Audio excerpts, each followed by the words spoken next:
अस्सलामुअलैकुम आदिल, ये वीलुकअप का फ़ॉर्मूला है जो मैं इस्तेमाल करने लगी हूँ, अब इसको आप देखेंगे। अच्छा, अब मैंने इसमें ये किया है कि देखो, ये जैसे मैंने बताया था ना आपको कि ये बेस डेट है, मतलब एक भी दिन इसमें मिसिंग नहीं है। ये जो कॉलम ए है, इसमें 2010 जनवरी से लेकर 4 जनवरी से लेकर एंड तक 2019 तक का डेटा है। ये बेस है, इसमें कोई भी डे मिसिंग नहीं है। इस मेरे मुताबिक मतलब इसमें सारी डेट्स हैं, कोई भी डे मिसिंग नहीं है, ठीक है? इसको अब मैंने इस्तेमाल करना है। ये एक कंट्री एक उसका मैंने लिया है और मैं अब इसका करने लगी हूँ एक ऑयल का, बाकी फिर आप खुद करेंगे। उसमें देखो कि ये जो डेटा था ना, ये वो डेटा है जो आपने मेरे साथ शेयर किया था।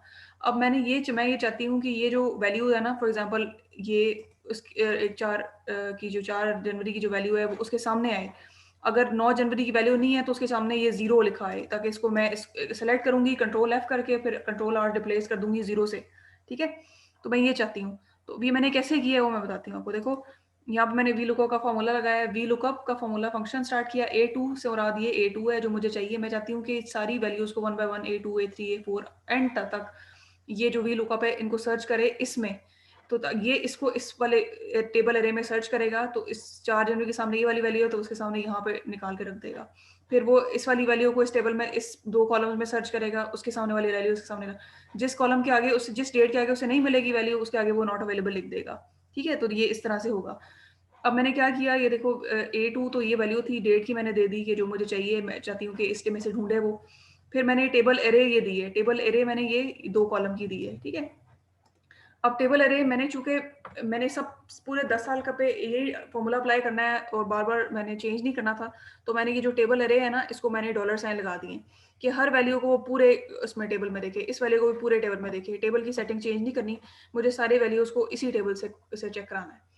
अब इसने इस फिर उसके बाद दूसरा, मतलब इस ये वाला जो कॉलम में इस डेट को जब वो इस टेबल में ढूंढे, तो उसके सामने वाली वैल्यू को वो यहाँ पर लिखे। तो ये मैंने दूसरा नंबर 2 लिखा हुआ है, 1 और 2, ये 2 लिखा हुआ है, ठीक है? ये फार्मूला मैंने यहाँ पे लगाया, इसको मैंने ड्रैग किया, और जब मैं इसे ड्रैग करूंगी तो देखो ये एंड तक, अगर मैं यहाँ पे छोड़ूं इसे, तो ये इसी तरह इसको मैं ड्रैग करती जाऊंगी।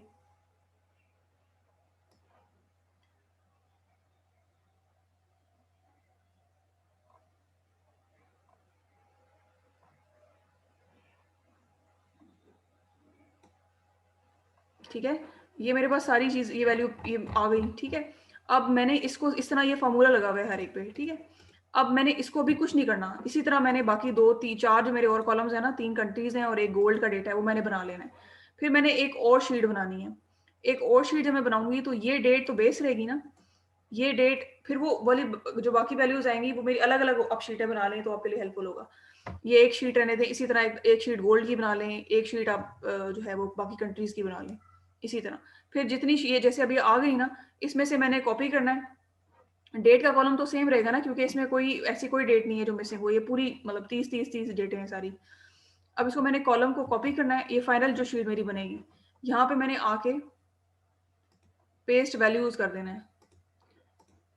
इसको मैं डेट के उसमें दे देती हूँ, ठीक है? अब ये जो है ना, ये इसमें कोई फार्मूला नहीं है पीछे, ठीक है? अब इसी तरह मेरे पास गोल्ड का आ जाएगा, इसी तरह पाकिस्तान का जो भी मैं करूंगी, और इसी तरह मेरे पास आ जाएगा। अब ये जो मेरे पास ये आ गया ना सारा, जब मेरे पास आ जाएगा तो सब कोई मैं इकट्ठा भी सिलेक्ट कर सकती हूँ, लेकिन सिर्फ तुम्हें बताने के लिए कि तुम परेशान फिर ना हो।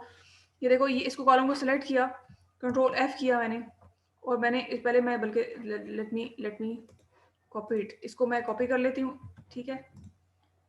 फिर मैंने इस कॉलम को सिलेक्ट किया, कंट्रोल एफ किया, यहाँ पे मैंने कंट्रोल वी किया फाइंड, कि जितनी वैल्यूज हैं ये वाली इस तरह की वो फाइंड करो और उन्हें रिप्लेस कर दो 0 से। देखो ये सारा हो गया, ये जितनी भी वैल्यूज हैं, अब ये आपका डेटा बिल्कुल परफेक्ट है। इसी तरह आप गोल्ड करेंगे, पाकिस्तान का करेंगे, इसी तरह चाइना का, जितनी भी कंट्रीज का आप इस तरह करेंगे। ये तो आपसे मैं कह रही थी करने को, और इस तरह आप करेंगे तो आपका डेटा हार्मोनाइज होगा, उसमें कोई प्रॉब्लम भी नहीं आएगा। आई होप की चीज़ समझ में आई होगी, अगर नहीं समझ आई तो बताना, then I guide you further. लेकिन मेरा ख्याल है कि इसके बाद आ जाना चाहिए। इस तरह ही जब आपके 4 कॉलम आप और तैयार कर लेंगे तो वो आपकी data file ready to import होगी, क्योंकि फार्मूला के साथ फाइल इम्पोर्ट नहीं होती, फार्मूले के बगैर इंपोर्ट होती है, ठीक है? और डेट का फॉर्मेट ध्यान से रखना, ध्यान से अभी ये सारी चीज़ें करनी है, और मुझे कोई अभी मतलब कंप्लेन अब ना आए कि मुझे समझ नहीं आ रहा। ये चीज़ें आपको खुद करना चाहिए था एक्सप्लोर। रिसर्च में होता ये तो मैंने तुम्हें बता दिया अभी ऐसे करना है। कोई सोचो कोई ऐसी मेथोडोलॉजी तुम कर रहे हो जिसमें नहीं पता, कोई है नहीं गाइड करने वाला, या कोई मतलब एमएस लेवल पे कर रहे हो या पीएचडी के लेवल पे कर रहे हो, तो फिर कौन बताएगा? तो ये खुद से आपको एक्सप्लोर करनी होती हैं चीज़ें। तो बहरहाल इसको देखो, देख के फिर मुझे बताओ।